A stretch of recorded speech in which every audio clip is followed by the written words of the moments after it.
football and business. Summer For the doesn't. rest of the time, I'm it literally doing what's started to best play for me. with my brain. I couldn't focus. What's up, guys? I'm Nyles Morgan here with the DA podcast with our special co-host of the day, Rees Patterson. Rees, tell the audience all about yourself. Well, let's start from the beginning. Yeah, No, I'm just yeah, kidding. the I'm a beginning. strength and conditioning coach here with Destined Athletics.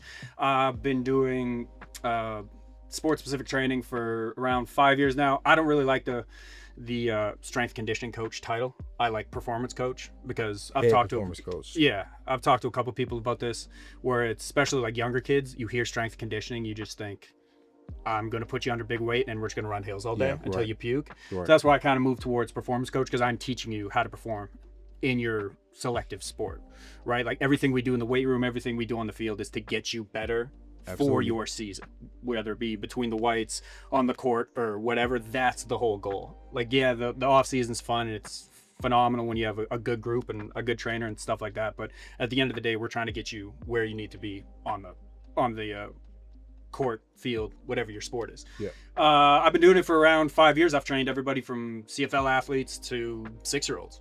Yeah. Yeah, I've been through the ringer. It's a good time. Football background started when I was 7 years old, when I was just a wee pup. Yeah. Oh yeah. I remember them days. Yeah, just a young one. Ended up going Sherwood Park Rams for Bantam, won a provincial championship there. Went to ABJ High School out here in Sherwood Park. Won league MVP on an 0-8 team. That was fun. My grade 11 year. Played Team Alberta, was an All-Canadian as a corner there. And then got selected for, what was it called? Oh, the International Bowl. There it is. International Bowl, the development team. Then I got selected for Team Canada, won a world championship with Canada. Got selected back to the team, selected back for Team World. Went to the Edmonton Huskies for 2 years, then earned myself a scholarship to York, where I ended up getting an East-West invitation before blowing my ACL out. I guess I'll talk a little bit about my football journey as well. High school was great. We had a Cinderella season my junior year. We went 12-0 all the way to the state championship. The first actually ever state championship of my school. Crazy. I was a renowned athlete. I had over 40 Division I offers coming out. It was a great journey, just all in, all out, just having that type of experience. And went to the University of Notre Dame, played there for 4 years. Went to the Bears, then Titans. Then I went to the league called the AAF, the Americans Alliance Football League. Bears, Titans, USFL, XFL. I said those backwards, it's fine. And I found my way up here to the CFL. So it's been a very long journey. Blessed to be able to tell this story after so many years of enduring, of not knowing, of personal battles on the field, off the field, just so much more than just being on a team. You are putting yourself on display every time you step on that field. It is an audition every time you step on the field. And very proud to have come this far and have many, many more years left to play, a few more years left to play. Let's get into what we do at DA. All right, Rees, let's talk about, I guess the most important thing that we like to lean in on is speed. Yeah. We dedicate ourselves to speed here at DA. Yeah. When you guys learn how to be fast, it comes from a standpoint of one, knowledge, and then repetition. And so we here at DA, we do our best to give you everything that you need to know about how to get faster. Mechanics is a huge part of that. We harp on that, and I'll let Rees talk about what he thinks about speed in DA. Yeah, so speed is like this weird thing that people either really, really want but don't know how to get, or they just have it and think it's just all like genetics. Yeah, and that's not the case at all. I remember seeing this.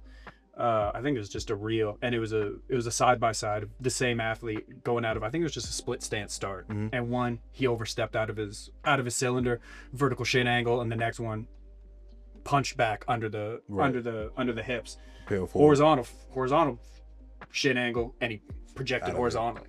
And the big thing was the kid's not slow, right? He doesn't have the mechanics, yeah, right? And that's where we come in. Like I've gone to camps where I'll work as like a DB coach or whatever, and kids will come up to me and be like, okay, well, how do I get faster? And like the simplest answer you can give them is to sprint. Keep doing it. Just sprint. Keep like, sprinting.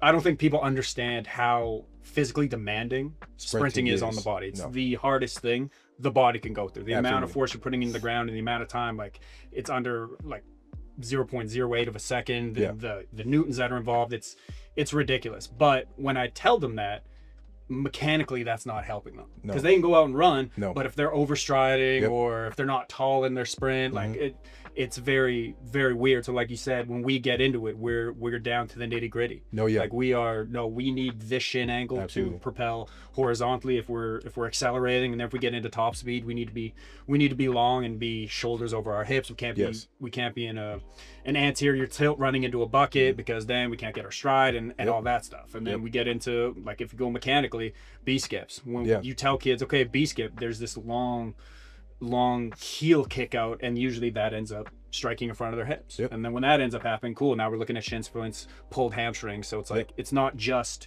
we're getting you faster, we're actually a little bit of prehab. If you do this properly, it will help your hamstrings out, because and again, like, this all just ends up coming together. Kids sit 8 hours a day, so naturally they get stuck in an ant tilt.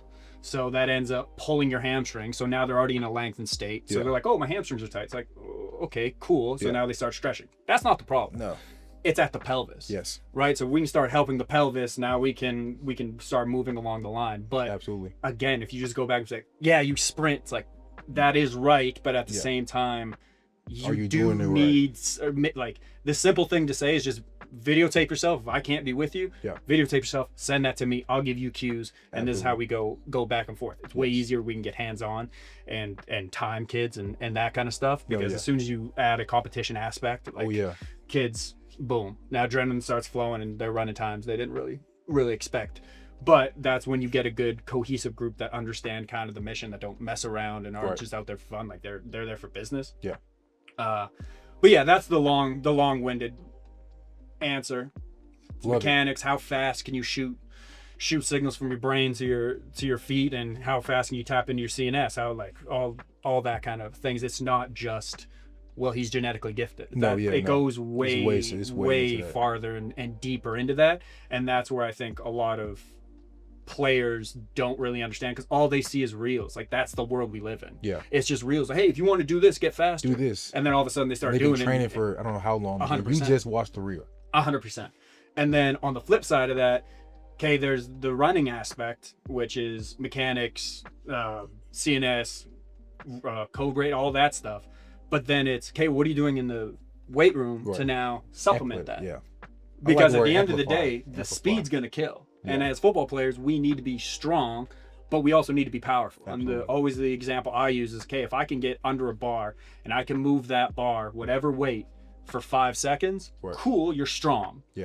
But now, can you move that weight under a second or 1.8? Now that's powerful. Absolutely. Right now we're actually moving weight. Now you have to relax, contract in the muscle quickly and stuff like that. And that, again, all works together, because if you run but then lift slow, those two things don't correlate. You can be strong. It's not going to work on the field. 100%. Like for you, if that A opens up, you don't have 5 seconds to be like, damn right I don't. Right? Like, you got to put that foot in the ground. You got to go now. You got to cover ground. Same with DBs. His hips drop. I put my foot in the ground. I got to go. I don't have time to load up, recruit muscles, and then go. You have to be able to contract, relax so fast, send that muscle from your brain. Hey, I saw this, so now it's a visual stimulus that you got to see it, comprehend what's happening, shoot the right signals down, fire up the right muscles. Tendon elasticity now comes into play. Like, it's this big thing. It's not just, I'm going to lift heavy and run fast, and that's going to make me a D1 athlete. That, it goes so much deeper than that.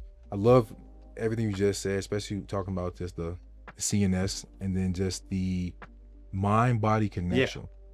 Like, a lot of people don't understand, well, a lot of athletes, younger athletes, don't understand that, like, everything you do comes from the brain. Like, how can you get yourself better? One, repetition, reps, but then two, you have a trainer who can assist you and guide you on what's the right way to feel when you're running. And then once you figure it out, then you take steps forward, you get stronger, you get faster, everything seems to correlate a lot better with you as far as taking you a product that's off the field to on the field. Yeah. And again, everything starts with the mind and the body connection. A lot of athletes don't understand that. They think that, again, like we just said, like, you're either gifted or you're not. Yeah. And a lot of times the ones who are gifted, they just have tuned into themselves and they don't even know it. Mm-hmm. Somewhere down the line, they figured it out on their own and no one had to tell them. Yeah. And that's great. That is a lovely, lovely advantage. Well, to a degree. The one that I hate. Yeah. Because it doesn't look like it should for what's happening is Tyreek Hill. If you look at him mechanically, the way he moves, you should not be moving like that. No.